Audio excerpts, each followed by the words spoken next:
सुप्रभात बच्चों। मैंने आपको हास्य बाल कवि सम्मेलनम पाठ का अनुवाद कराया था बच्चों, और मैंने आपको उसमें आपको ख़त्म किया था। मैंने स्वकीयम काव्यम श्रावयामी, स्वकीयम काव्यम श्रावयामी यहाँ तक। अब मैं उससे आगे का अनुवाद आपको कराने जा रही हूँ। यहाँ तक का अनुवाद सबने कर लिया होगा मुझे विश्वास है, और चित्र भी आप लोग बना रहे होंगे, मैं मानती हूँ इस बात को। और सफाई से जैसे भी जहाँ भी आप काम कर रहे हैं आप कर रहे होंगे। चलिए अब हम आगे का अनुवाद पढ़ते हैं, ठीक है। चलिए आज हम पढ़ने जा रहे हैं यहाँ से वैद्यराज, ठीक है। यहाँ से हम पढ़ने जा रहे हैं। ये भी इसमें आदिबोधक चिन्ह लगा हुआ है। वैद्यराज ये एक श्लोक के रूप में यहाँ पर उन्होंने एक कविता बनाई है। हास्य कवि सम्मेलन हो रहा है तो उसमें कविता बनाई है, और मैंने आपको बताया था इसमें हंसी मजाक की बातें हो रही हैं, ठीक है बच्चों। तो यहाँ पर वो हंसी मजाक में एक दूसरे की कवि अपनी कविता कर रहे हैं। जैसे कि वैद्यराज, अब सुनिए ध्यान से। वैद्यराज नमः तुभ्यं यमराज सहोदरः, नमः तुभ्यं यमराज सहोदरः, यमः तु हरति प्राणान वैद्यः प्राणान धनानि च। अब यहाँ पर जो गजाधर है वो वैद्य के बारे में कविता सुना रहे हैं, है ना। और वो वैद्य के बारे में क्या कह रहे हैं ध्यान से सुनिए। पहले आप श्लोक को सुनेंगे ध्यान से और फिर उसका अर्थ मैं बताऊंगी, तब आप लिखेंगे। वैद्यराज, वैद्यराज मतलब डॉक्टरों के राजा, है ना। वैद्यराज नमः तुभ्यम, तुम्हें नमस्कार है। वो कविता सुना रहा है गजाधर के वैद्यराज तुम्हें नमस्कार है। क्योंकि तुम कौन हो? यमराज सहोदरः। यमराज कौन होते हैं? यमराज जो है जो मृत्यु को देने वाले होते हैं, जो मृत्यु देते हैं वो यमराज हैं। तो डॉक्टर को उसने कहा है कि तुम्हें नमस्कार है, तुम यमराज के भाई हो। सहोदरा का मतलब है, सहोदरा का मतलब है भाई हो। सहोदरः क्या हो तुम? भाई, सगे भाई हो, ठीक है। तुम यमराज के सगे भाई हो। किसको? डॉक्टर को यमराज का सगा भाई कहा है। क्यों? यमा तू हरती, यमा तू, यमस्य तू का देखो संधि विच्छेद लिख लो। यमस्य यमः यमस्तु करो, हाँ यमस्तु, यमस्तु जिसका मतलब है यमः प्लस तू, यमः तू। यमराज तो, हाँ जी, हरति प्राणान, हरति मतलब हर लेता है। यमराज तो हमारे प्राणों को ले लेता है। वैद्य प्राणान धनानि च, और जो वैद्य है, जो डॉक्टर है, वो प्राण और धन दोनों को हर लेता है।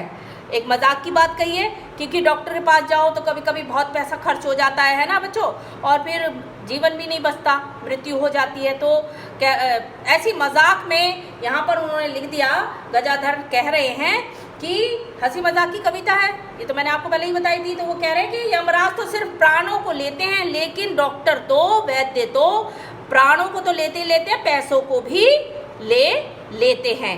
ठीक है बच्चों, समझ में आया ये? आप इसका अर्थ लिखेंगे, लिखिए। हाँ जी, हे वैद्यराज, वैद्यराज ऐसे ही लिखेंगे, हे कर दोगे, है ना, हे। और वैद्यराज ऐसे ही लिखोगे, हे वैद्यराज, इसमें आदिबोधक चिन्ह लगाकर। हाँ, यमराज के भाई, यमराज वहीं लिखा है बच्चों, ध्यान से देखोगे तो यमराज के भाई, यमराज के भाई आपको नमस्कार है। यमराज के भाई आपको नमस्कार है। यमराज तो प्राणों को ले जाता है, यमराज तो प्राणों को ले जाता है।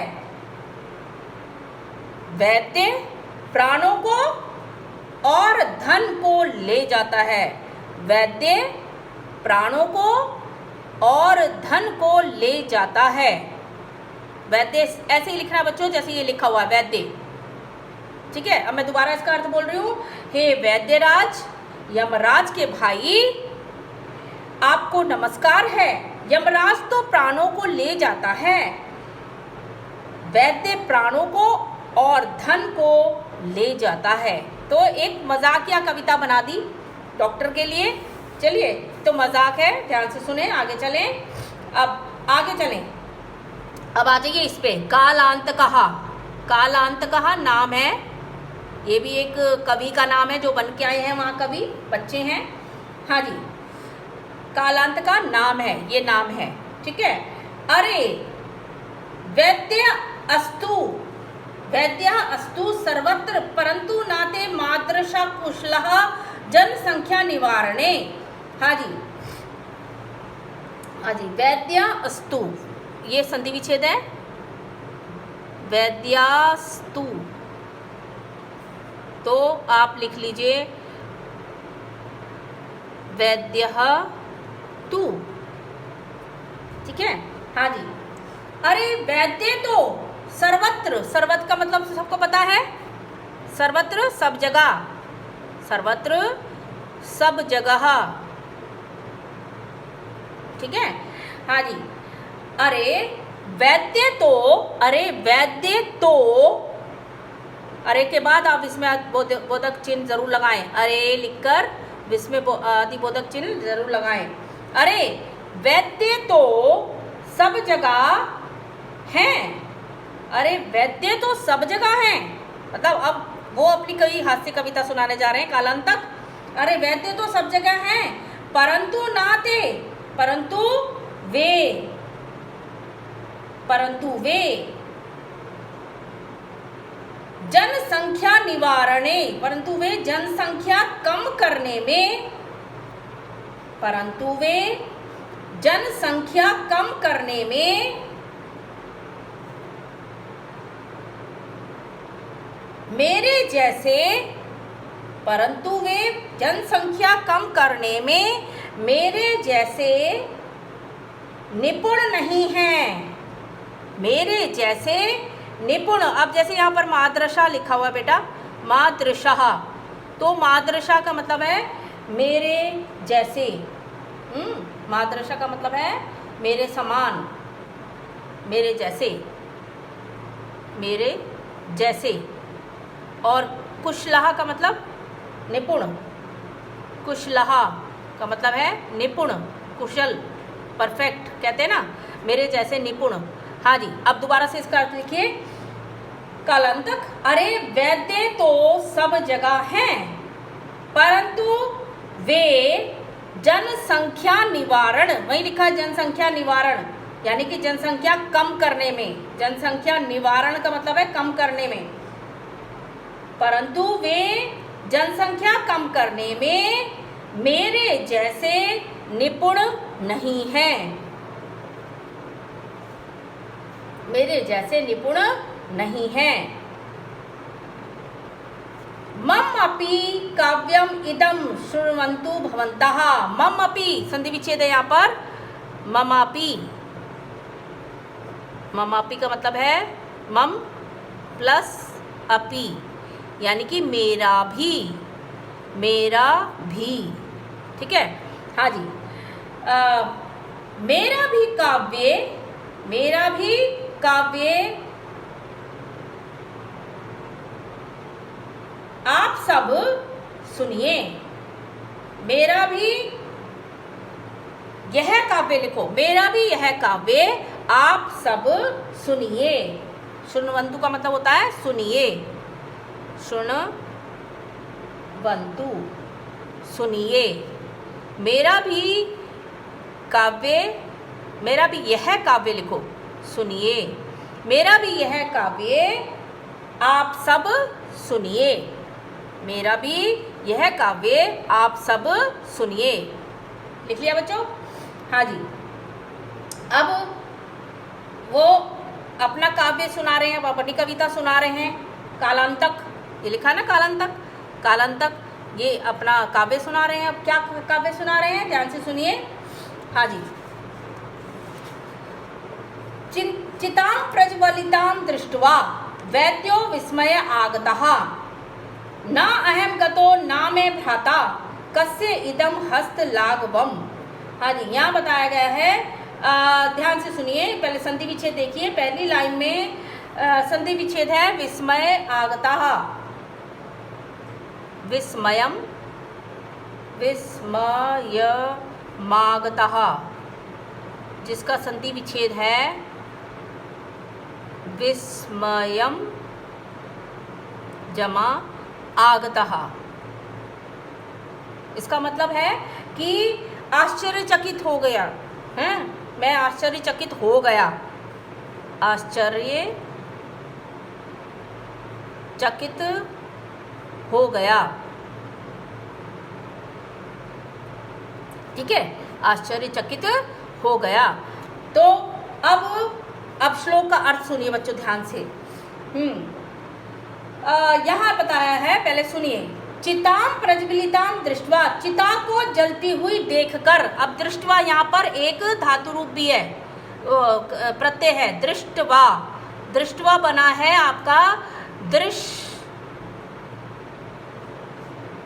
और कत्वा प्रत्यय, दृश्य धातु कत्वा प्रत्यय, ये आपको अब याद करना सीखना है भाई, दृश्य धातु कहते हैं इसे, ठीक है, और कत्वा प्रत्यय, ठीक है। हाँ जी, चिता को देखकर, चिता को जलती हुई देखकर, वैद्यो, वैद्यो मतलब वैद्य, विस्मय आगता, आश्चर्य में आ गया, वैद्य ने आश्चर्य किया, डॉक्टर ने आश्चर्य किया कि ये चिता किसकी जल रही है। ना अहम गतो, मजाक चल रहा है बच्चों ये, ना अहम गतो, ना तो मैं गया, ना अहम, ये भी संधि विच्छेद है, ना हम, न प्लस अहम, ना अहम गता, ना तो मैं गया, मतलब ना तो मैं मरा, ना मैं भ्राता, ना मेरा भाई, ना मैं भ्राता, ना मेरा भाई, कस्य इदम, कस्य इदम, ये भी संधि विच्छेद है बच्चों, ध्यान से लिखो, कस्य जमा इदम, कस्य इदम किसकी है यह, कस्य इदम किसकी है यह, हस्तलाघवम, हस्तलाघवम का मतलब है हाथ की सफाई, मतलब किस वैद्य ने इसको मार दिया। ये कविता है बच्चों कि ये जो चिता जिसकी जल रही है, ना तो मैं मरा ना मेरा भाई मरा, ये किसके हाथ की सफाई है, अर्थात किस डॉक्टर के हाथ की सफाई है जो इस वैद्य को, इस पेशेंट को, इस बीमार को उसने मार दिया, जिसकी चिता जल रही है। अब इसका अर्थ लिखेंगे सब एक साथ, ध्यान से सुने।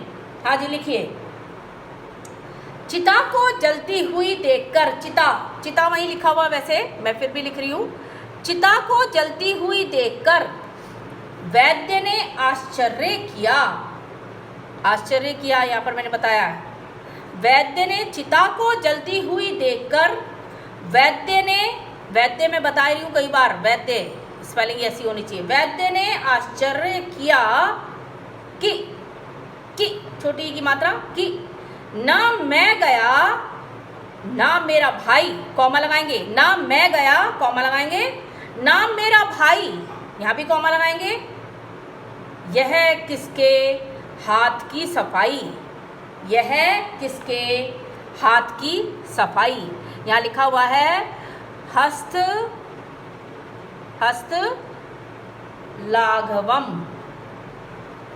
हस्त का मतलब हाथ की और लाघवम का मतलब है सफाई। अब मैं दोबारा इसका अर्थ बता रही हूँ श्लोक का, ध्यान से सुन ले अनुवाद।